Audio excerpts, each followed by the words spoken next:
Chuck. Yeah. No, And don't my shave bad. it. So we don't manscape around Don't do here. that. No. No. That's It's the bear. The Right bear- I'm a out. child. the I'm a bear child of the man Chuck. 70s, yo. There's a gold chain around there someplace. Hey, everybody. That's right. Hey, everybody. How's it going? And welcome to another episode of Live here on Keystroke Medium.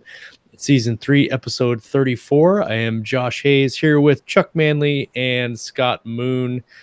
And today we are ripping to shreds, critiquing. Gouging. We're gougers. Some submissions Ambushing. from a viewer who goes by Bard of Today on YouTube, but his author name is Luke T Barnett. And he approached me 3 or 4 weeks ago now. And I think, did I bring up doing critiquing? And he was like, ooh, pick me. And I was like, you might not want to do that. But he did. And so he gave us a couple pieces to work with. He gave us the beginning of his fantasy novel, Half-Orc Redemption. And then I don't know if this is a submission he's sending to us or if it's just a short story that he's been writing. It's called Cryos and Jade. Cryos and Jade, yeah. Short story. He sent us the first 700 words in that. So I'm not really sure how we're going to do it. If maybe we should read the submission and then critique it after. But we are going to, before we get into that, we're just going to kind of chit chat a little bit and let some people filter into the show tonight. Hey, everybody. Welcome to the live chat. Bard's there. Blake, KR, McClellan, and Rick Partlow. Elle is there. Welcome, everyone that's hanging out with us tonight. Chuck, Scott, you guys have anything interesting going on in your lives this week? I'll go last. I just threw it out there. Just try to, I'll go first. I'll go first. No. I want to go first now. I want to go first now. That sound you heard I have was to go the bus rolling over me. No, I want to go first now. No, I want to go second. Yeah, let Chuck go first. You're like my daughter. Jesus Christ. I've been spending too much time with my kids. That's something they would do. No, I want to go second. Oh, gosh. Let's see. What have I had going on? Working on Brace Cordova Book 3, The Cordova Pursuit. Got that going on. I'm outlining the second book in the Pickman Files, going to be entitled Child of Magic. I'm working on the short story, getting notes together for that for our anthology. And that's about it. I had somebody tell me that I should record my own audiobook because apparently people think I have a good voice for that kind of thing. And I've kind of been batting the idea around and playing with that, but that's such a huge time commitment and everything. And I just think I'm probably better off just sticking with getting words done. So, and I've got a special going on Brace Cordova right now, and I've got some ads running, and just doing the grind, man. Just doing the writer grind. You do have that like sweet, sultry voice. I can't even do the growler. I couldn't roll my R's at all. I appreciate that, Joshua. You do a good Scottish brogue too, from what I heard. You listen to that? I listened to some of it, and I got tied up. But I listened to the first couple of sections. Like, that's pretty cool. He can do voices. I didn't know. So you never know. That's 30 years of dungeon mastering right there. Oh yeah, that is. Yeah. It's surprising the amount of things that dungeon mastering qualifies you for in the real world. You pick up a lot of it really skills. Does. Yeah, I just picture him sitting in. You remember that old Muppet deal where the dude's sitting in the big. Well, yeah, obviously that one, but I picture that as on our show. But I'm talking about the one Masterpiece Theater when the dude's sitting. Is that Muppets or is that something else? No, that was Masterpiece Theater. It was something completely different because I'm mixing the two. Never may have been a Muppet in front of that spun off Masterpiece Theater, but you're talking about the guy who's sitting in like the Queen Anne chair. Yeah, do the pipe, Chuck. Tonight we have a presentation of the blah blah blah blah blah, and he talked about this highfalutin piece of literature, film, or whatever. Yeah, that was Masterpiece Theater. I used to watch that when I was a kid. Masterpiece Theater is what I'm thinking of. Masterpiece. Oh, when the mice did it on the Muppets. Yeah. Yeah, I know what you're talking about. Very highbrow. Gotcha. Got me. Yeah. What do you got going on today, this week, Scott? Well, last week I drove the kids to Colorado to see my dad. It's a 9-hour drive. And if you ever driven across Kansas, like east to west or west to east, it's like your signs will say, like, on the way back, I noticed a sign and it said 300 miles to Topeka, 200 miles to Salina, 100 miles to Hayes. And I was like, every place is triple digits from where I'm at. And I'm just driving in a straight line. But the neat thing about it is actually somewhere during the trip, I realized if I set my watch timer for 10 minutes and then when it went off, I would take a sip of coffee, or the rock star that I took a picture of, I'd take a sip. Because otherwise, I just have to stop like every 30 feet to take a piss because I'm just hammering caffeine to stay awake. So I started doing that. And also the other caveat is that to keep my kids entertained, I let them watch my phone. I let them, watch the DVD player we brought. So I had no audiobook. So it's just me driving across Kansas in dead silence. And so, but it actually went very well. And it reminded me of how you write a book. Because if you take the whole book in one chunk, you're like, oh my God, this is going to take me 6 months. I'm going to die. I hate life and stuff. But I literally was and it was probably the easiest 9-hour drive I've ever had. And that's what I did. I would wait for the timer. I'd take one sip and I'd put it down. And then I would drive and I'd think about books, or I'd think about, the show or Colorado or whatever was going on. And it went really well. So that's the biggest thing that happened to me this week, was just that weird little life hack. I got back, started working on, I'm working on the third book of my SMC Marauders series, which I've been struggling to finish because I put it aside for so long to do my collaborative stuff. And it's just hard to untangle it. It's a very, very complex storyline. And then I'm also working on an alien invasion story, which is just like, I can't stop writing it because I really love writing on it. So that's been fun.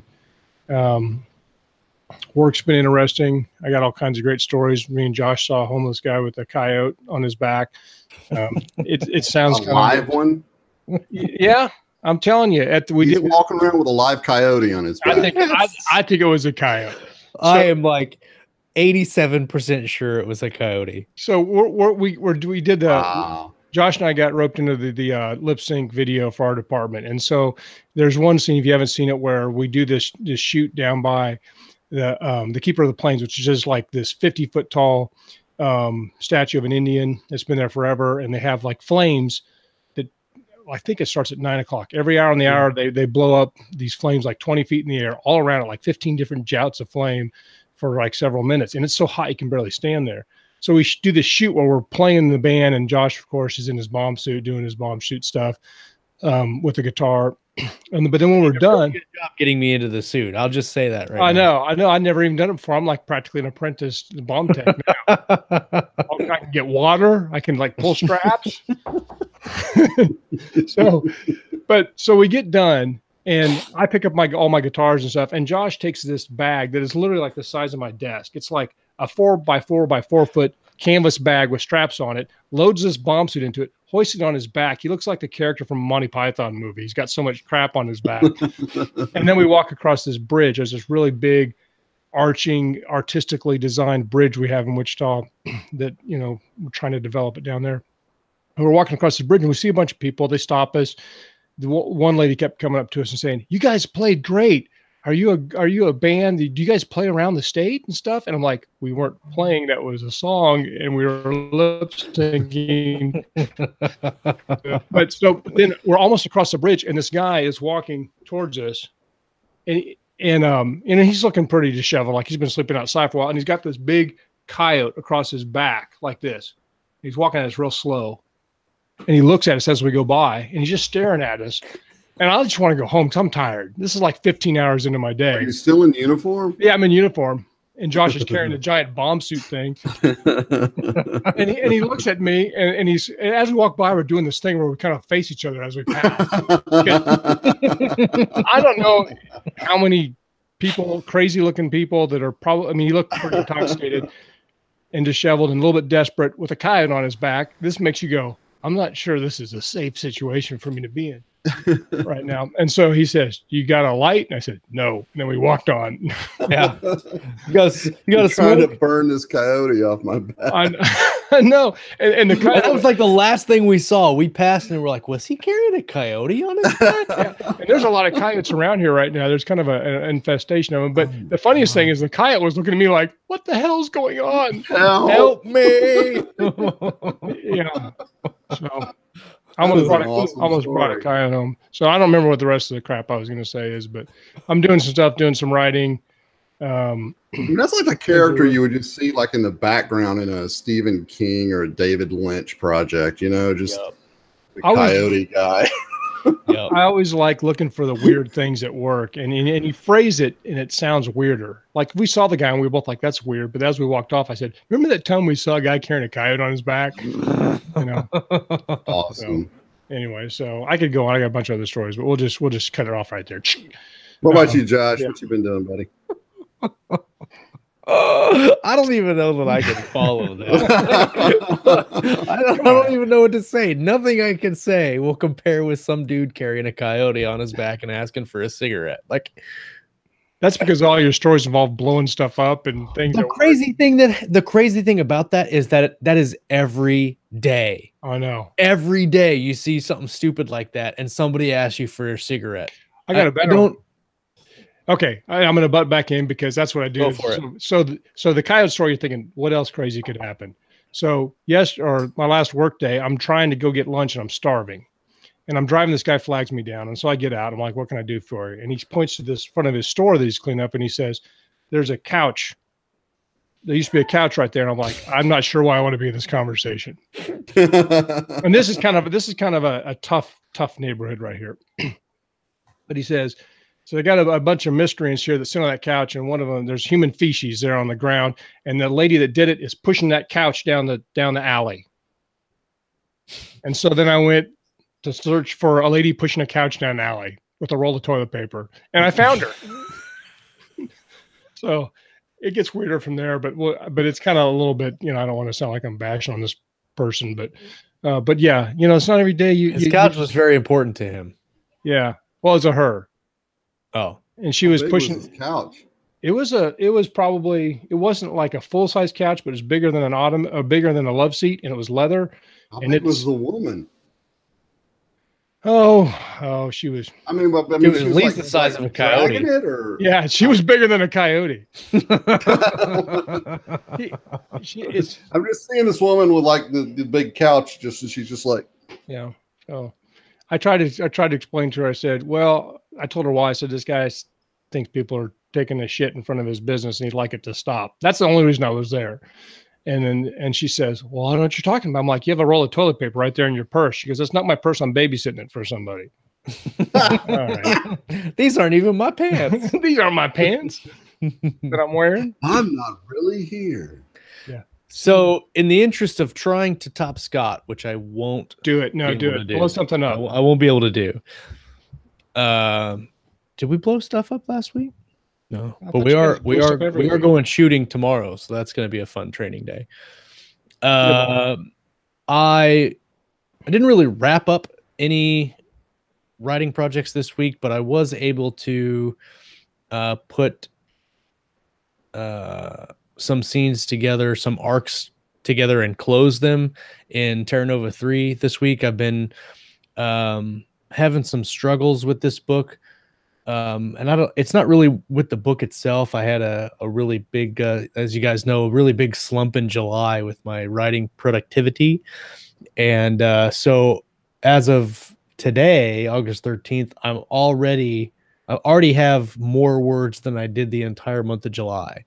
Sweet. Nice. And so I've had some really good days the last week and a half. And when I was calling and talking to Richard about, hey, I'm having some issues with this and that and whatever, he was like, well, tie up those threads, send me what you got, I'll look at it, and you can start on the next one. And so yesterday I pretty much tied up everything that I could tie up, dumped everything into Word, had to completely reformat it because for some reason when I'm dumping from Scrivener to Word, it screws with the formatting. I'm not sure why. I haven't really figured that out, but I had to like strip all the formatting out. But then one of my characters speaks, when he speaks, it's in italics. And so I had to go back and italicize all the dialogue for the other character, which is good. I kind of had to do a little line edit on, but that was a huge sense of accomplishment on my end, just because it was just shy of 60,000 words that I sent off today to Richard, which is probably it's probably about 75% worth of the novel. I still have about 25% more to write. Most of that is going to be Ken Hale's arc on Terra Nova, and then I've got more scenes to write for Carson's arc to wrap her storyline up. That's probably going to be about 75,000, 80,000 words probably when it's all said and done. But I was able to ship it off. Now it's off my shoulders for now, which is kind of relieving. And started on Ken Hale's plot arc this morning. The other cool news is that here recently, Steve Bollier and Rhett Bruno started up their own publishing company called Atheon Press. I think it's Atheon Press. Don't quote me on that. I'm looking it up. Atheon Press? Yeah, Atheon Books. Yeah. Atheon Books. And they're doing basically starting up their own publishing company and doing a lot with indie authors, and most of their work, most of the reason that attracted me to them was their work and their history with audiobooks, which is a huge market if you can get in with the right narrators and the right people. Anyway, I say all that to say I signed with them this past weekend. It's my fourth writing contract in a year. I signed with them for my Edge of Valor military sci-fi series. I signed a 3-book deal. I have no idea what the third book's going to be about. I kind of have an idea about what the second book's going to be about. And the third book's about halfway done, or the first book's halfway done. And so I've got to deliver book 1 by the first of the year, which I think is completely doable. I'm going to kind of peck away at it while I'm continuing to write the Terra Nova series. According to my Scrivener file, really, I only need to write 200 words a day on the project to finish it. So you put a lot of work into that story over the years. You've been working on that for a while. It's going to. I think I'm really curious to see the finished product because it's definitely a deep dive into writing. So. Yeah, I'm really excited to actually finish it. I mean, hell, we've been talking about Edge of Valor for what, 3 years probably? Yeah, something like that. One thing I do want to share, and I can't do it on overlay, but I want to share it on screen share, and I've got to find it where it's at, is the cover that Steve Bollier made for the audiobook, which is really super sweet.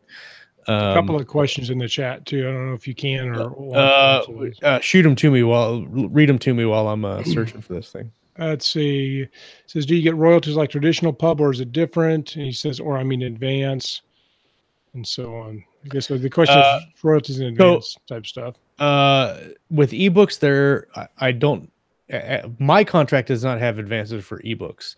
I don't know. I don't know that most in an indie or new press deal would do advances for ebooks, and it really depends on the audiobook.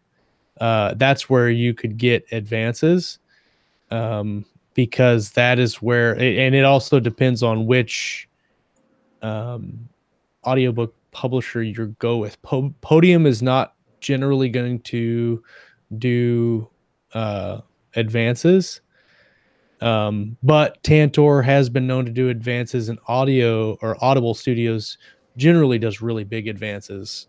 I know of authors getting, $30,000, $50,000, $70,000 in advances for book series.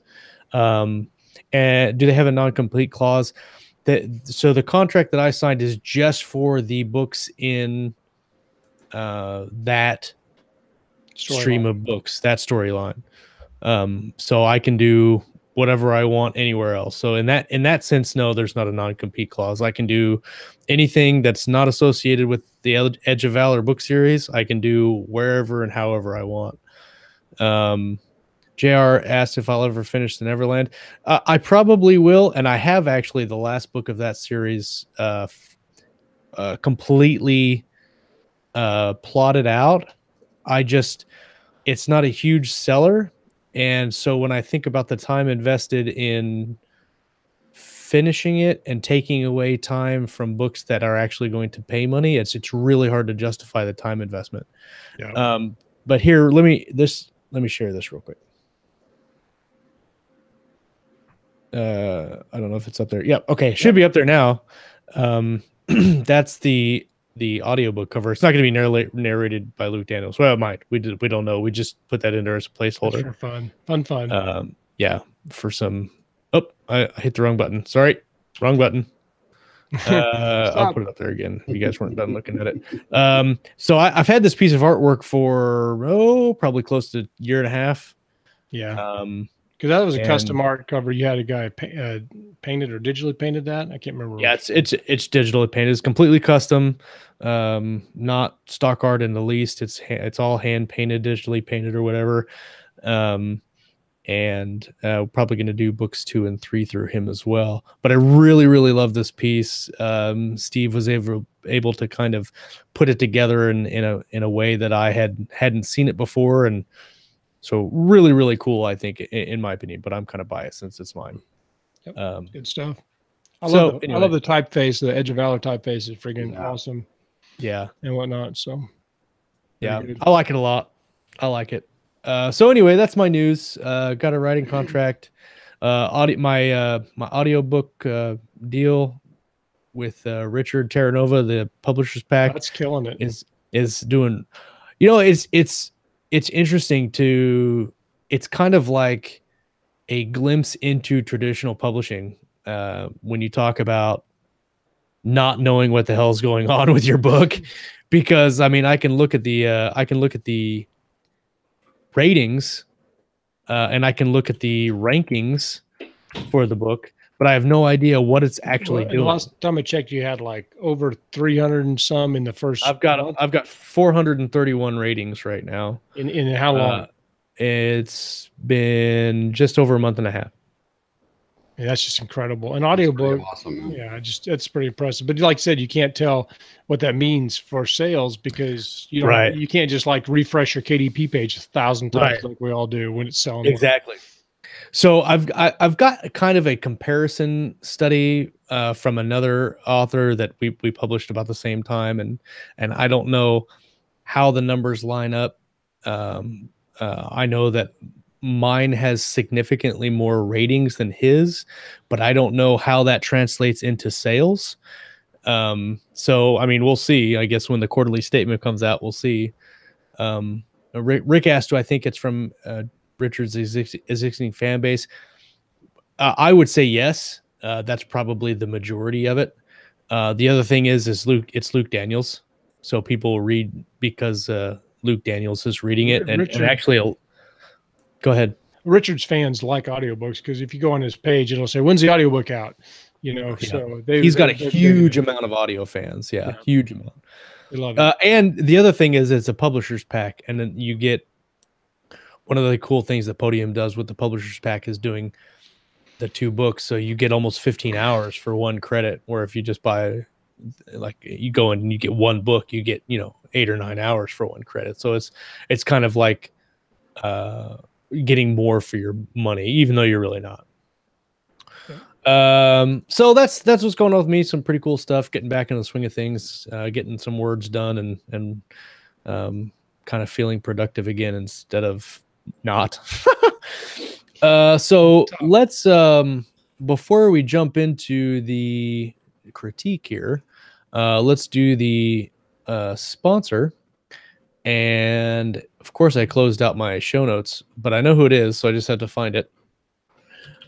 Nathan Hystad is sponsoring this episode with his book, The Ancients, which is the 4th book in his Survivor series, which is doing really, really, really well. I can't remember. Is his audiobook already out, Scott? I don't remember if I've been listening to it. It's good. It's got a Luke Daniels narration. I love it. So it's good stuff. So it came out a couple days ago. And Here, I'll read you the blurb. Actually, let me post the link in the live chat real quick. God, I'm way behind. I don't know why I closed this window out. I had it open all show. Like, oh yeah, it's on. Discombobulated. It's on point. I'm ready to go. I got it. And then as soon as I was ready to do it, I was like, I don't need that anymore. Delete. Okay. So The Ancients, The Survivors, Book 4 by Nathan Hystad. The Theos await you. Only then will we stop the unwinding.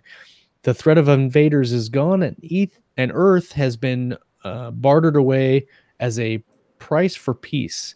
Yet the human world of New Spero is thriving and full of hope.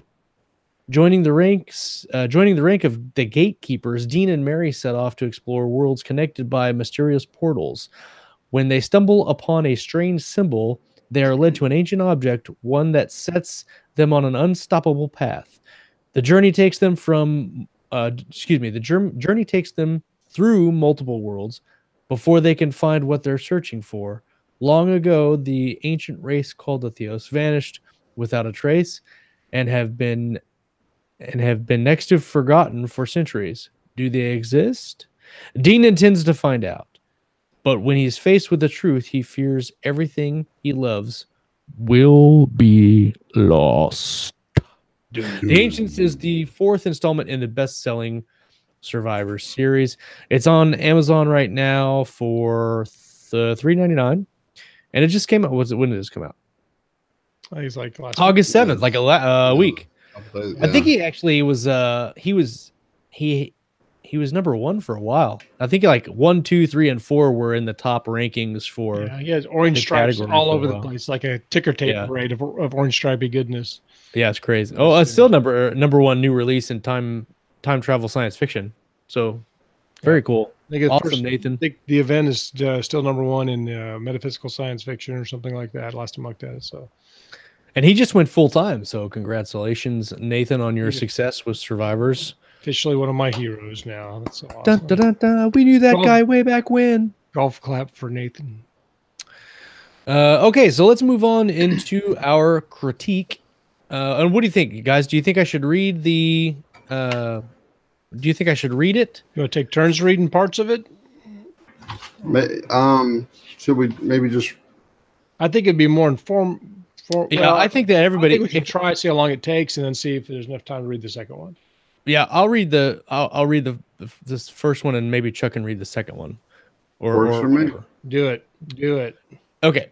Oh wait, are we going to talk about them individually though? We'll read the first one, talk about it, read the second one, talk about it. Gotcha.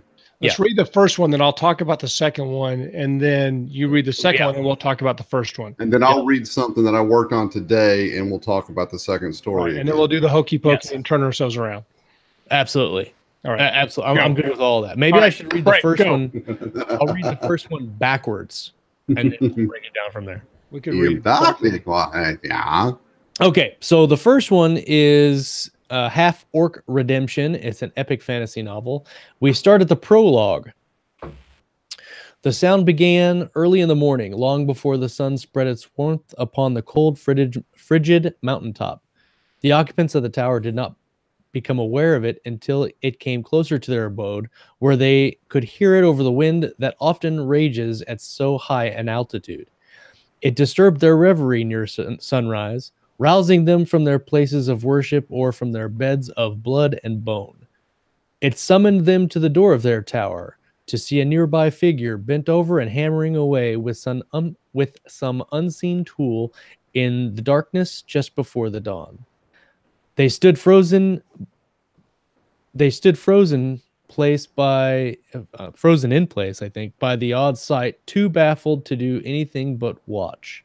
Finally, the high priest of the tower took his ceremonial robe upon his twisted form and stepped out into the cold, harsh weather.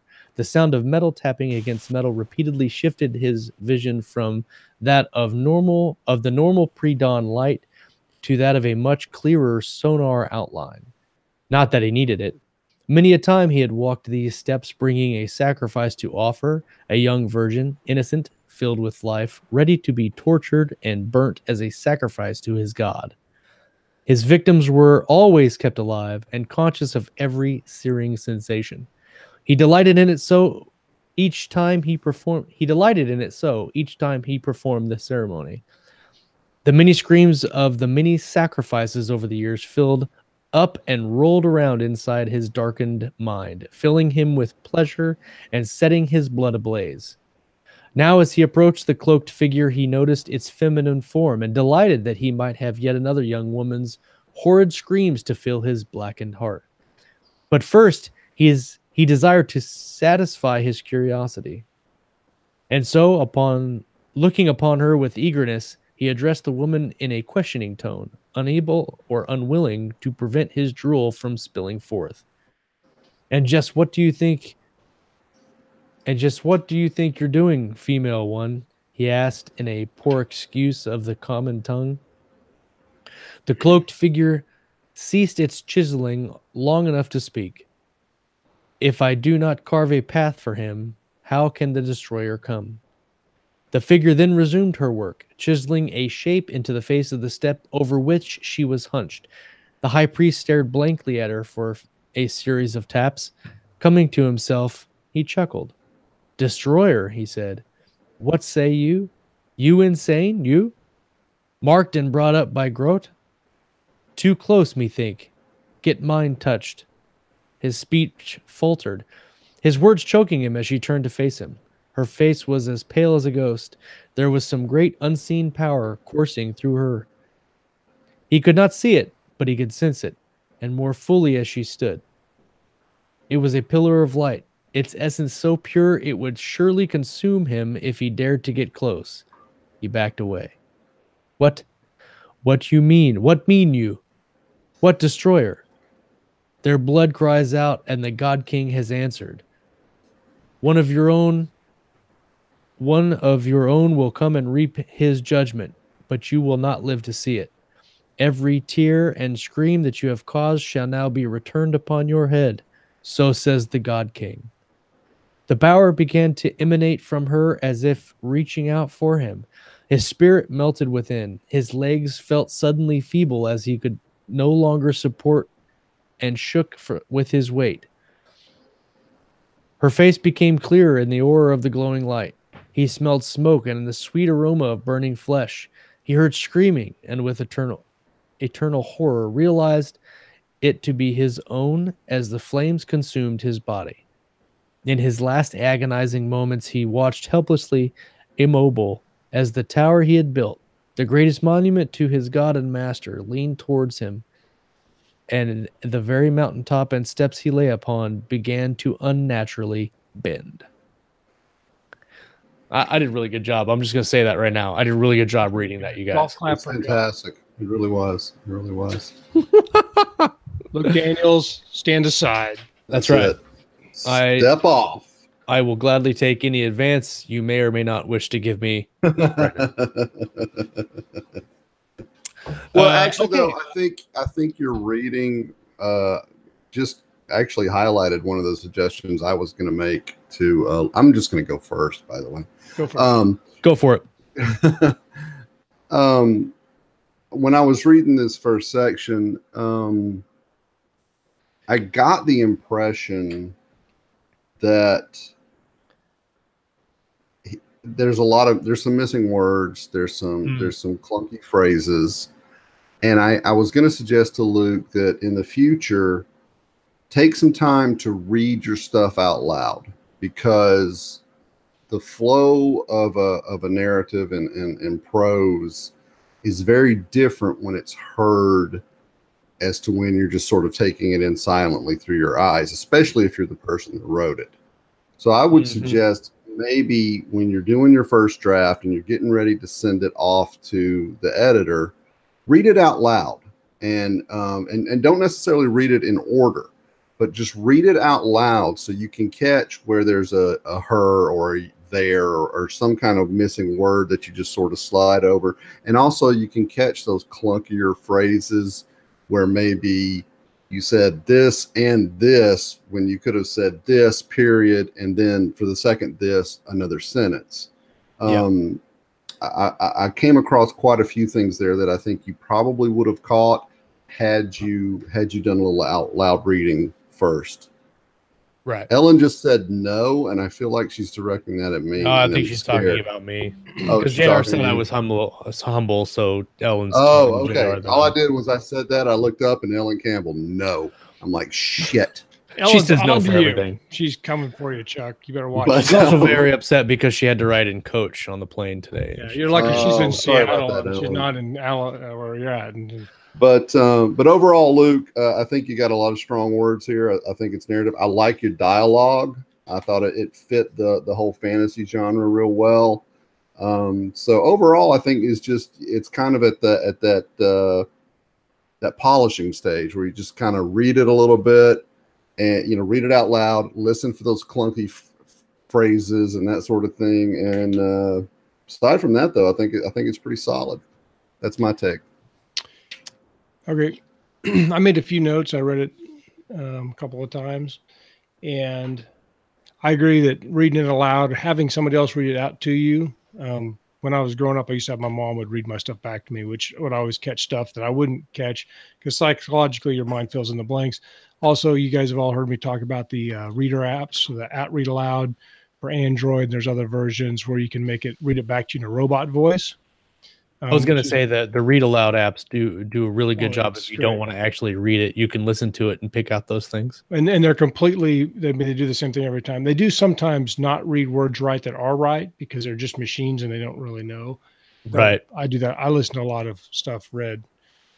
It's a whole nother story, but so that's a good one. So that's always good. My thoughts on the story, first of all, and I remember when we first talked about this book, the Half-Orc Redemption, awesome title, awesome book cover. I think I bought it when I first saw it or I put it on my wish list if it wasn't available because I had to go back and look at my book pile. But Half-Orc Redemption, I think it's a great title, all that stuff. The story I think was vivid and emotional. It clearly shows something's about to happen. It starts in media res where you're like, something's going on here. It's not just like a day in the life of somebody walking to their half-orc village or whatever. From this sample, I wasn't sure if these characters would be involved in anything later, but now I remember that it's a prologue, so they may or may not be. And these are kind of random thoughts. I also noted the repeated words, which I know can be an intentional stylistic thing, but I'd still be careful. Because you use words repeatedly on purpose, that's good. Not always. So I just be careful because you can forget you're doing it. And if you do it over a short story, it's okay. But if you do that, for 90,000 words, it gets to be pretty heavy. Yep. And that can wear out the reader. There's some easy fixes for the line editing stuff like Chuck was talking about. Like you can change phrases, began to emanate, emanated, things like that. Put them in the more, and I'm sure you know all that already. So I liked it. I had all the same things. I think that this, the voice of it is very much an epic fantasy voice. It's kind of long-winded and long sentences and flowing and stuff like that. And I get that.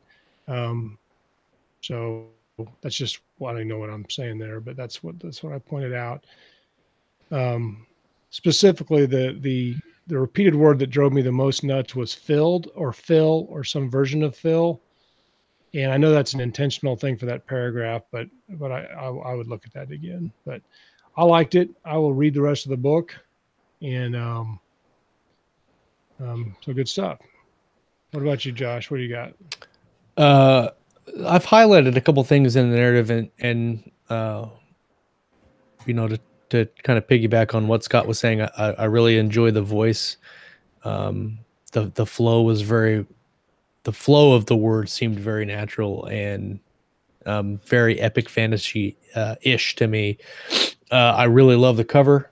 I think the cover is phenomenal. And even the title is really neat. The couple of things that I have here at the beginning, and this kind of carries over to the short story as well, is there's a lot of things explored here, and So a couple of things that I highlighted here were at the beginning, kind of just some redundant phrasing, like a rigid mountaintop. We all, the mountaintop's going to be rigid, so that could probably be taken out. It could just be the cold mountaintop, and it would just make that sentence a little bit crisper, a little bit tighter. I like the occupants of the tower didn't hear the sound, but that second sentence, the occupants of the tower did not become aware of it until it came close to their abode, where they could hear it over the wind that often rages at so high an altitude. That sentence is a long sentence, and you can almost kind of lose your way in that sentence. So I would either, look at in the future, and I know you've already published this, so I'm not telling you to go back and change your book now, but a lot of run-on sentences like that could be easily chopped in half and then tightened up a little bit, so you still get the feeling of what you're trying to convey, but not in a such of a run-on place there. I really love the imagery of the blood beds of blood and bone. I really liked that bit, and I almost hesitate to say that if you put in the very first line the sound basically woke them up from their bloods and bone in the first line, their bed of bloods and bone, that would be a huge pull in to me. That'd be a punch in the gut. Very emotional. Just a very cool what's going on here. So if you move that bed of bloods and bone to the top, or at least closer to the front, that's a huge emotional what the hell's going on here. But I love that imagery. I loved everybody kind of coming to the door and looking into the ceiling, what's going on. Then we move down into the second paragraph here, where we kind of actually cover a couple things in the second paragraph, and that's his vision, which he has some regular vision and I guess a sonar vision. I think that's a neat deal. I think it's really cool. My question would be, how does it affect the prologue? If it doesn't affect the prologue, it probably doesn't need to be in there. And if it affects a character, like a different character farther along in the book, then just leave that until that character comes up again, because he dies at the end of the prologue. So the fact that he has sonar vision really doesn't make any difference at all. It's a cool thing, but it kind of throws off what you're trying to point at, which is the figure, the cloaked figure, which is doing the marking on the stone. That's the point of the prologue. So throwing that in there, it's just kind of an extra, but that's a personal thing to me. I liked the him thinking about his victims, about his sacrifices to his god. Obviously, that sets up the end, where all the pain is coming back on him.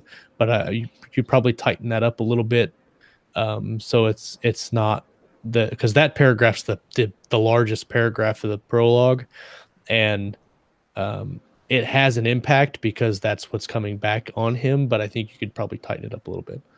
Other than that, you get down into the first time I read the dialogue, I was kind of confused.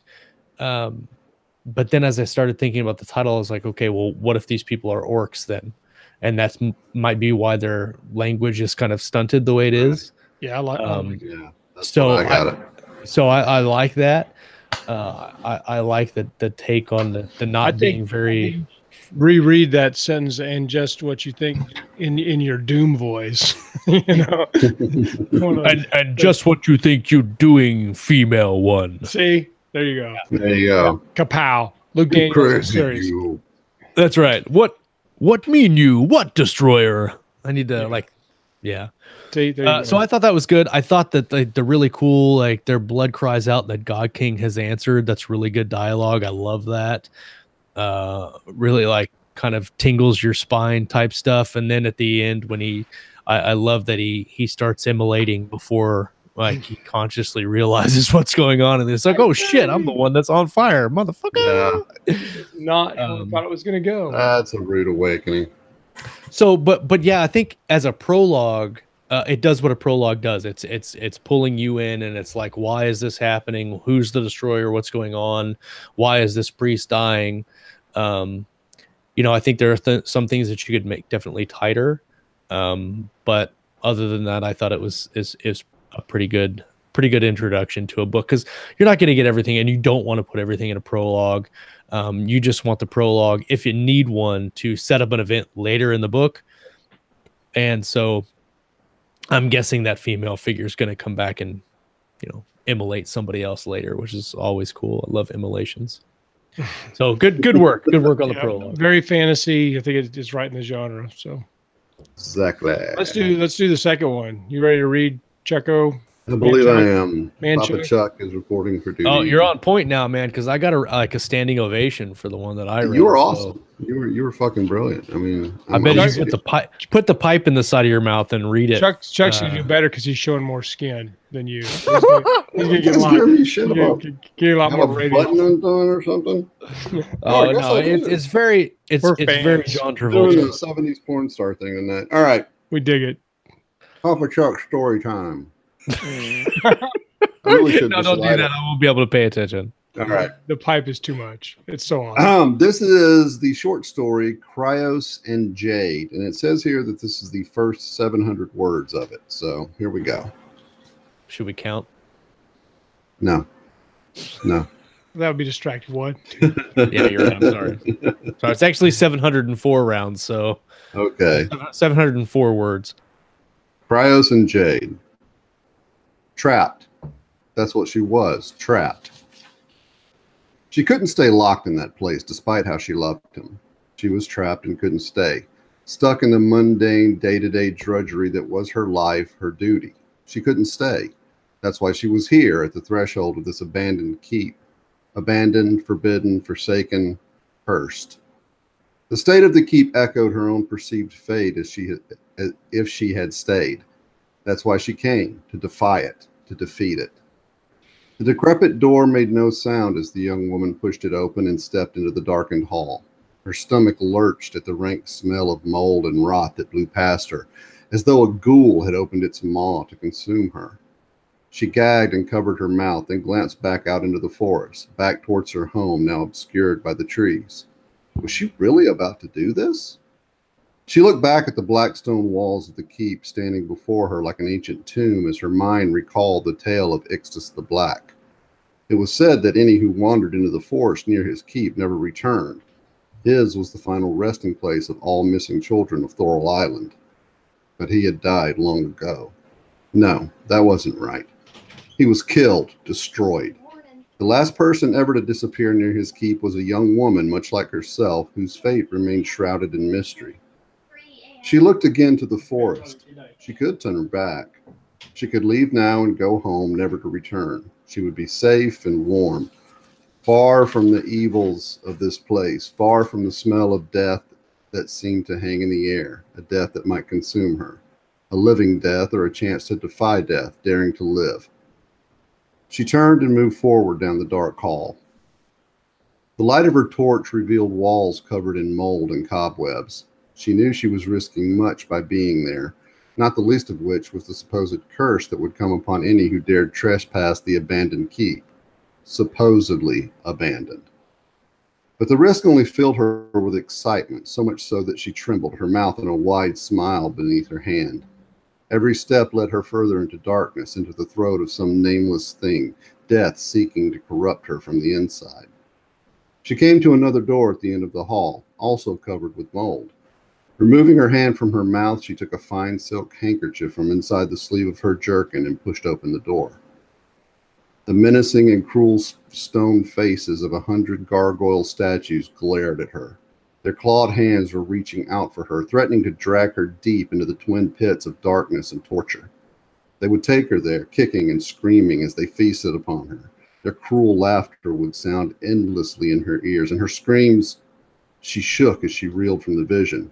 She blinked, seeing only the still statues, frightening though they were. Her heart raced, her blood boiling with excitement. The fear hung in the air like a thick cloud, screaming at her to run.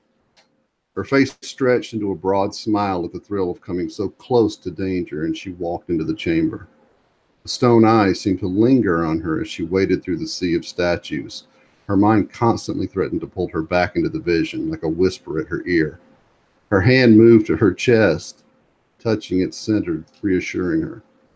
When she looked back to the doorway, she found all the statues facing her. Indeed, as she moved and turned, she noted they were always facing her, always watching, always reaching out with those clawed hands. She was careful to avoid their touch, remembering what she had learned. She moved through the midst of them to an adjacent hall. As she entered it, she looked back to see the statues with their backs to her, unnerving her even more than their stares. She turned away in haste and continued down the corridor. Scene. Very good, very good. Very good, Chuck. Clap for You did a Chuck. very good job. Man, Not as Chuck. good as me, but still a really good job. I know. I aspire to your level, Josh. God, I'm such an asshole. I'm sorry. Fantastic work. I just couldn't concentrate with all the chest hair bursting out. Is that why you were jumping around back and forth? know. I'm looking down at the thing reading, and up here, just in my peripheral vision, I see Scott. Oh, I had to take care of something. Yeah. Anyway, good job. Good read. We should have a web page based on that called Goodreads. I agree. I definitely agree. Yeah, that sounds like I could catch on. So either of you want to take first dibs, or can I take first dibs? You go ahead, man. Okay. So as with the first one, I really like the narrative voice. Flowed really well. For me, the story really didn't pick up until probably halfway through. And so I have some, and I don't know if this story is published or not. I guess it really doesn't matter. I have some, a lot of things highlighted here. So we'll take them kind of step by step and then kind of go through it. And so we start off the story saying trapped. That's what she was, trapped. She couldn't stay in that place despite how she loved him. So after we've read all of that story,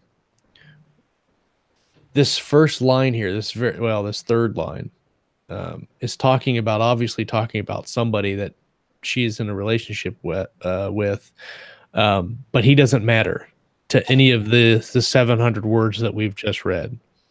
This line can be taken out. It doesn't affect the story. In this instance, this is all I'm going off of, is the 700 words. There's a lot, and you're right, there's a lot of repetition. So but like Scott said, sometimes repetition is okay. Like if you're like trying to pound some emotional aspect into your story, repetition is okay. Like I like the trapped. That's what she was, trapped. That type of repetitiveness is okay.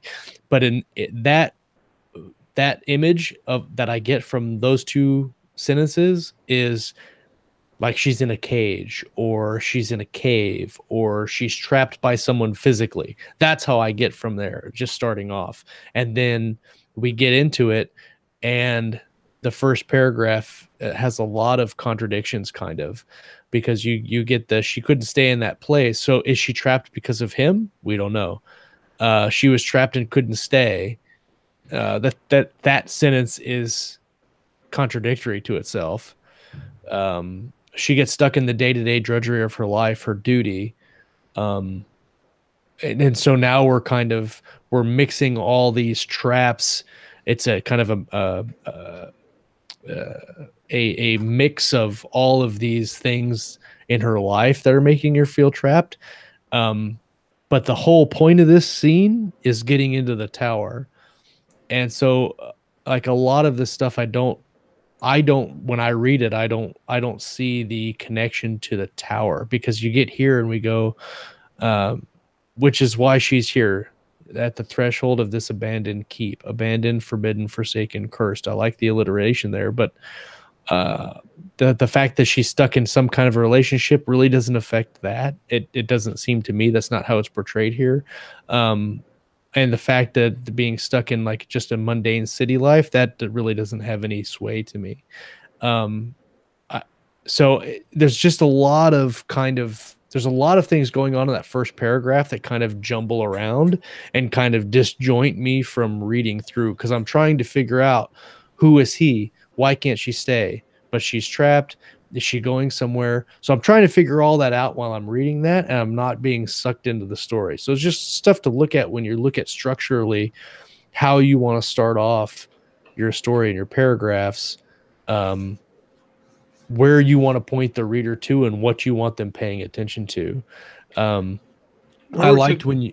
Okay. Go ahead, Scott. I say, you'd mentioned before, where was it for you when the story turned on?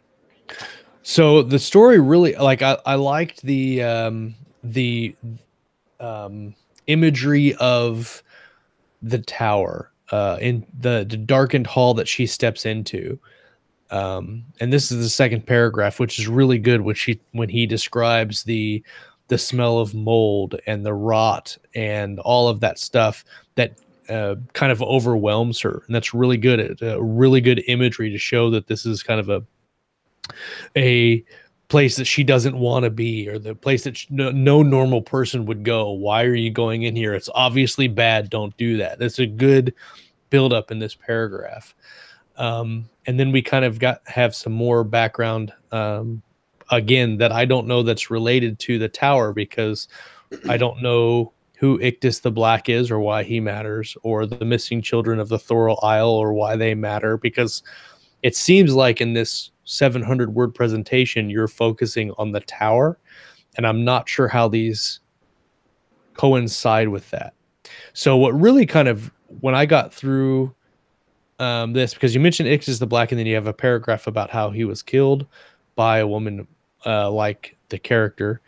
And I'm okay with the fact that you never use her name, which is something that I picked up on, because it's a very artistic choice not to use her name, unless it's not, and then you might want to use her name.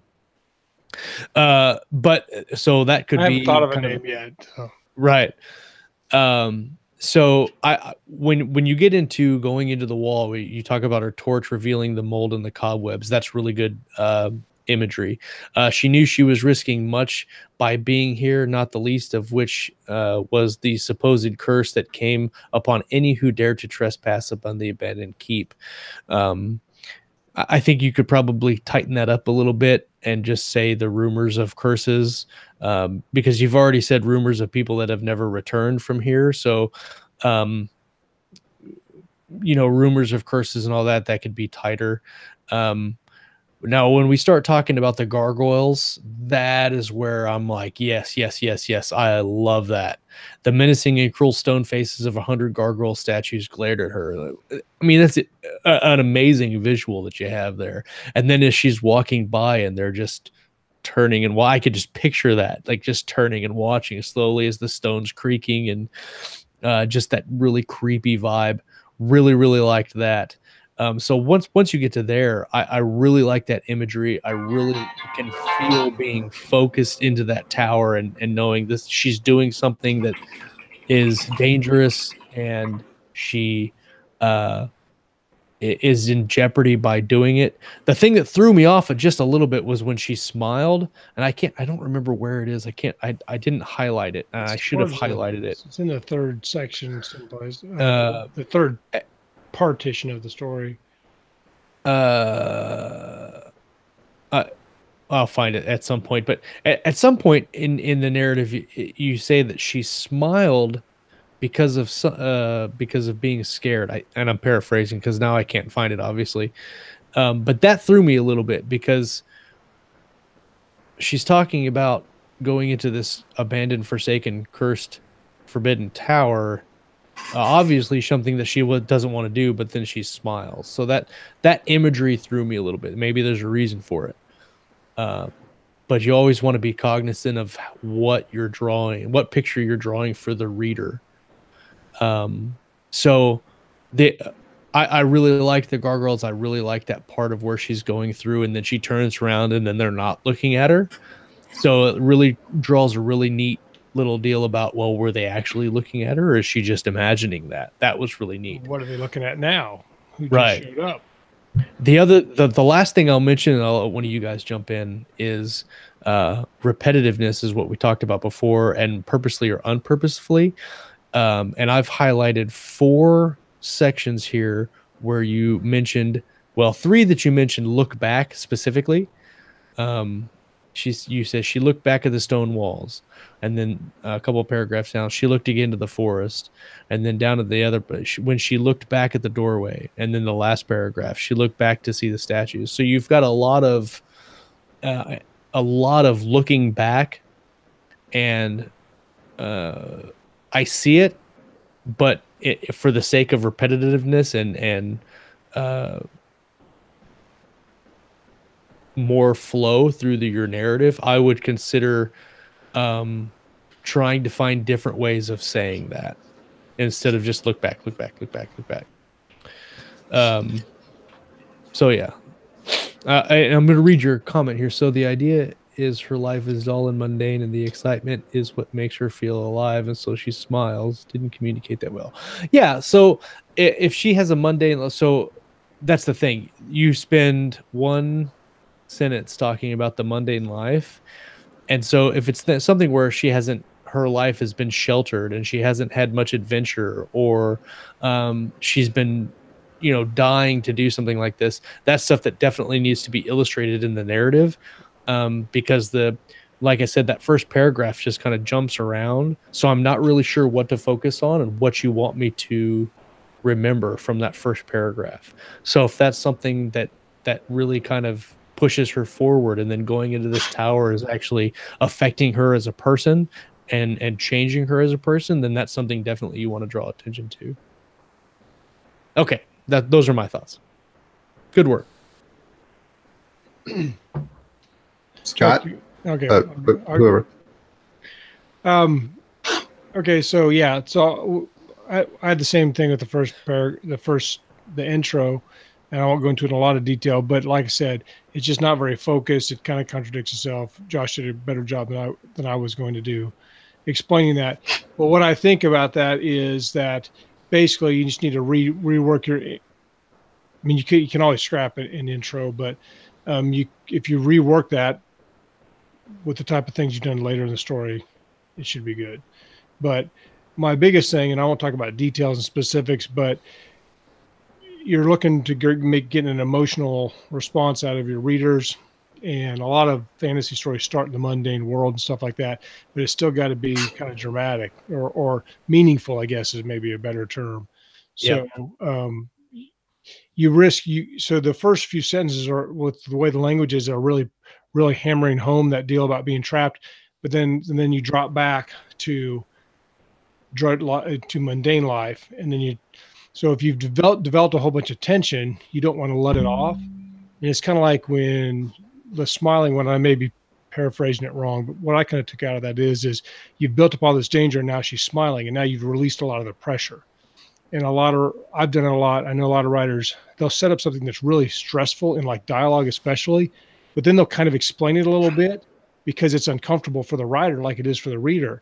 And so like in normal life, you want to kind of be nice. And so you let off some of the pressure. Don't let off the pressure. If you spend all that work making it terrifying, keep it terrifying. So that's kind of vague in general, but that's what I got. So, well, and I finally found that passage that we're talking about. I'll read it here real quick. Go for it. And this is right after you're talking about the light and the cobwebs and the curses and the supposedly abandoned. So then you get through all that and you say, but the risk only filled her with excitement, so much so that she trembled, her mouth in a wide smile beneath her hand. Every step led her further into darkness, into the throat of some nameless thing, death seeking to corrupt her from the inside. So I would move if she's going to smile because of excitement. A lot of people have this nervous smile, right? If she's going to have that kind of excitement, the trembling, the smiling, I would move that to the beginning and do something about, they said she should never leave the town or whatever, and she disobeyed and did whatever she was going to do, and now she smiled as she walked up to the tower. But as she got near the tower, she realized, or the the ambiance of the tower slowly ate away at her smile and just started to turn her stomach in raw terror or something like that. Something that brings you into that oh shit, like this is really intense deal, and then leave it there until you get through what you need to get through.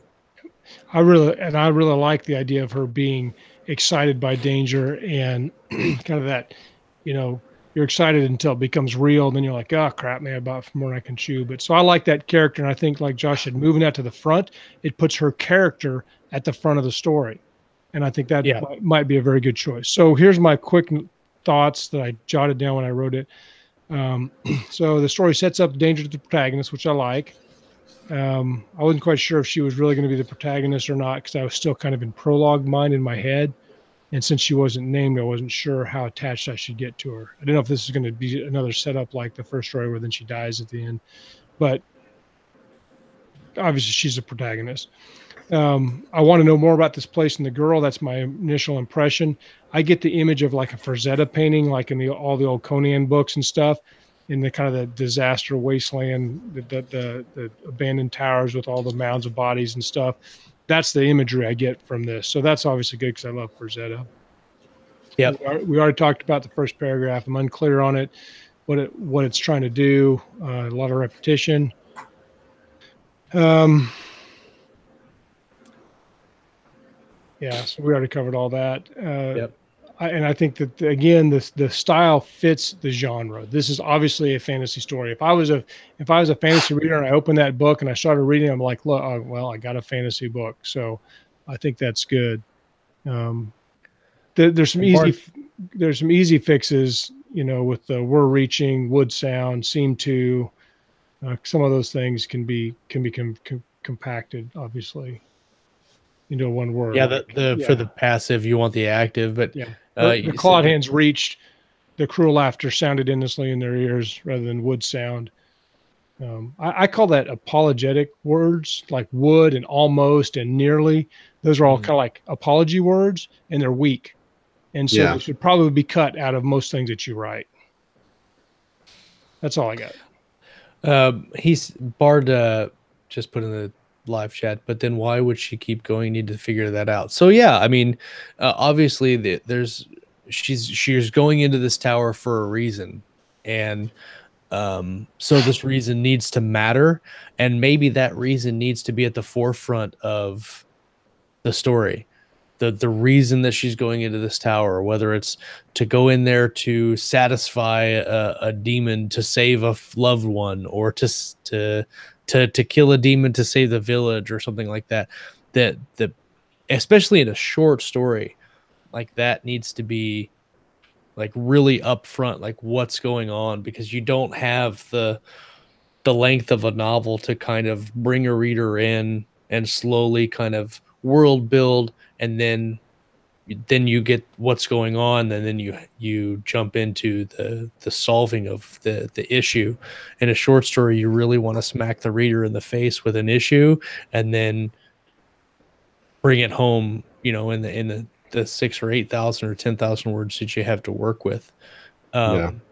And yeah, Lauren said a really good softening word. So a lot of times you don't want to be exact. You're like, maybe it's not exact. No, don't worry about that, dude. That you're telling the story, so you're looking for emotion, not precision, when you're writing fiction. Absolutely. So I'm going to borrow a line from Jim Butcher here. Writing a short story is like trying to knife fight in a phone booth. Yep. Every story starts off with three basic things: person, place, and a problem. And when you're writing a short story, you want to get those things in front of the reader as quickly as possible. Now, the biggest thing I would say about this sample, because I know this isn't the whole story, but just on what I'm reading here, I think the biggest problem with it is you have a structure problem. You start off with the character talking about how she feels trapped. And then paragraphs later, you move into the thing with the tower. Well, the tower is kind of where she's headed. That's the place she's got to get to help with whatever problem she has. So if I had done this, I think what I would have done is I would have started off. I'm going to assume that this character's name is either Cryos or Jade. I'm going to call her Jade, and I probably would have started off the story with something along the lines of Jade stood before the tower of Ixtus the Black, and blah blah blah, and it was foreboding and it was scary and it looked like it was going to hurt her, but she had to go in because she was trapped back in her regular life and this other person was going to blah blah blah. There's her motivation for going in.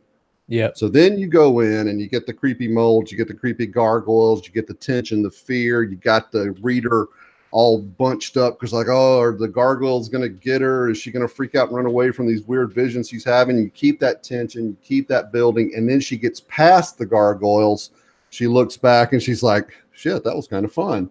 You know?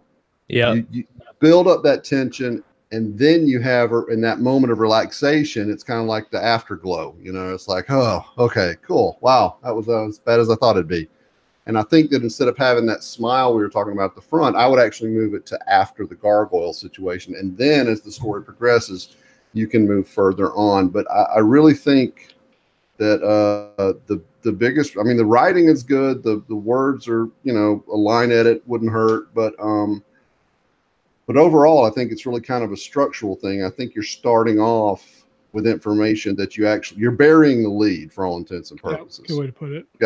You've got information that should be in the first few, you know, the first paragraph or so buried deeper in. But overall, aside from that, yeah, it's pretty solid, man. And that tower was creepy as fuck. So there you go. Yeah, I really like your idea about standing in front of the Tower of Ixtus the Black.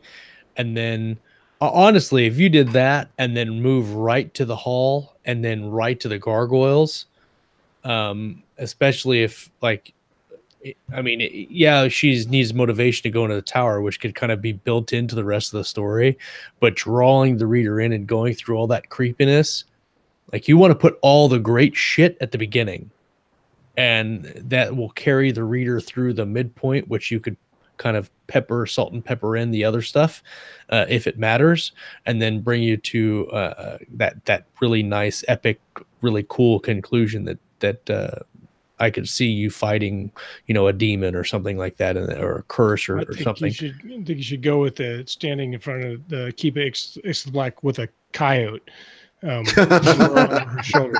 I think that is dragging a couch with the other hand. Right. You got a smoke with toilet paper stuck to your shoe. Smoke or a wipe?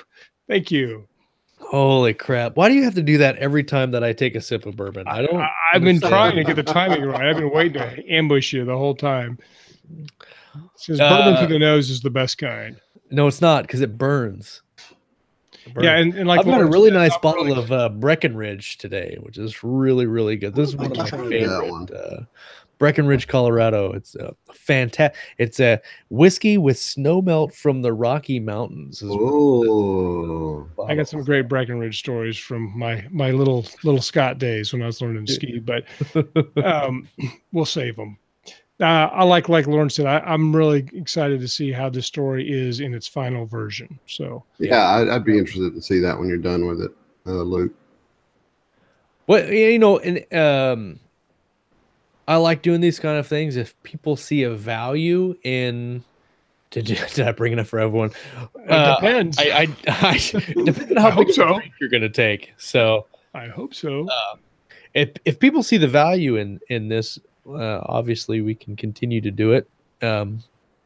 As you've seen and heard tonight, we're definitely going to point out flaws that we see, as well as the cool, great things about the story. So definitely keep that in mind, and remember that everything that we do is wanting to be constructive and wanting to be helpfful in our readings and advice, but also we're not geniuses either. So we're learning and writing just the same as everybody else, and except for me, I know everything.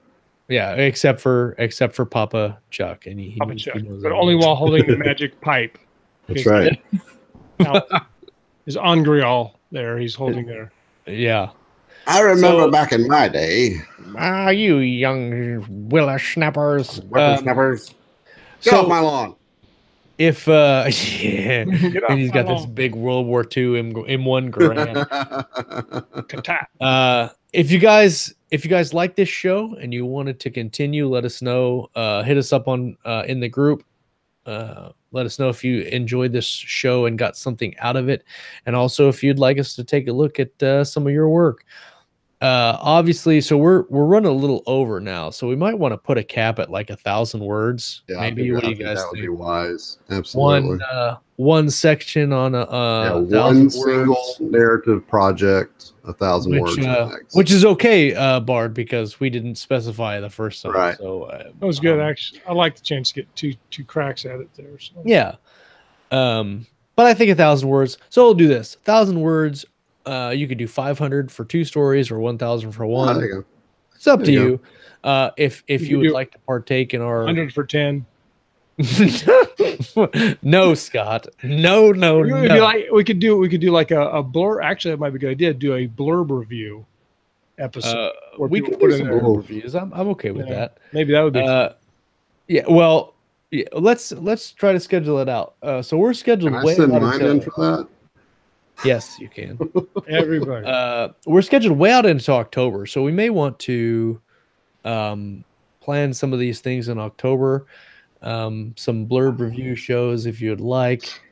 Maybe we'll post something in the Facebook and see if you've got a blurb you want us to review. We're not experts. Obviously, I tell you who is, though, is Jennifer Yanez, who is fantastic about that.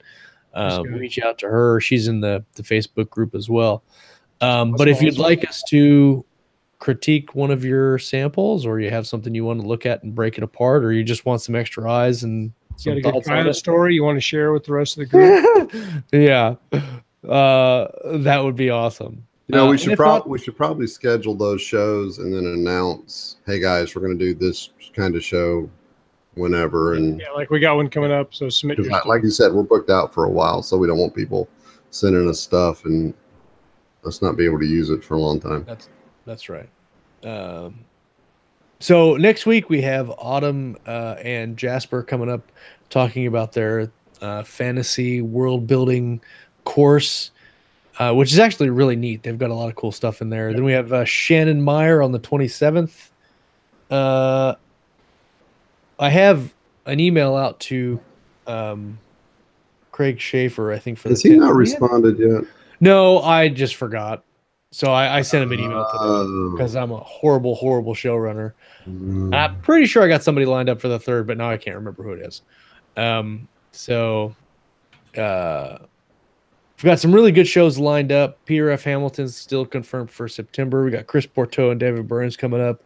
Josh Parrott, who's a physical fitness book writer, and he's got some really cool stuff to share for rider fitness, which is kind of a big thing we've been talking about amongst ourselves in our smaller group. So that'll be kind of a fun show. And then we've got some roundtable shows coming up too. So it's going to be a really good fall, I think. Can you guys believe it's almost fall? God, I can't wait. It's freaking me out. It's totally. I hate the freaking. I do love degree weather. Well, were you? That's for sure. Hmm. Go. I was just plugging. So. What were we going to say, Chuck? Because it sounded like you were going to say something really smart. You had something, and it was good. I have no idea what I was about to say.